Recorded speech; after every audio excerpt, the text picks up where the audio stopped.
ভারতে আবারও খেলাধুলা ও রাজনীতির সংঘাত সামনে এলো। এবার বিতর্কের কেন্দ্রে বাংলাদেশের তারকা পেসার মোস্তাফিজুর রহমান এবং বলিউড সুপারস্টার শাহরুখ খান।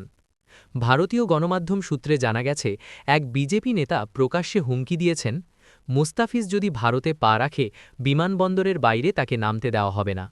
এই মন্তব্যের পরই সামাজিক যোগাযোগ মাধ্যমে ঝড় উঠেছে।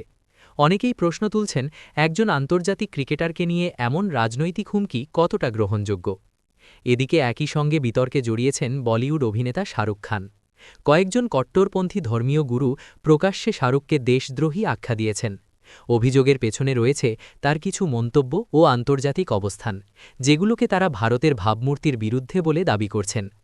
বিশ্লেষকদের মতে, খেলাধুলা যেখানে মানুষের মাঝে সেতুবন্ধন তৈরি করে, সেখানে রাজনৈতিক বক্তব্য দিয়ে একজন বিদেশি ক্রিকেটারকে টার্গেট করা খুবই উদ্বেগজনক। বাংলাদেশি ক্রিকেট সমর্থকরাও বিষয়টি নিয়ে ক্ষোভ প্রকাশ করেছেন। অনেকেই বলছেন, মাঠের ক্রিকেটারকে রাজনীতির ময়দানে টেনে আনা উচিত নয়। সব ধরনের খেলার খবর পেতে সাবস্ক্রাইব করুন। সঙ্গে থাকুন খেলার পাতার।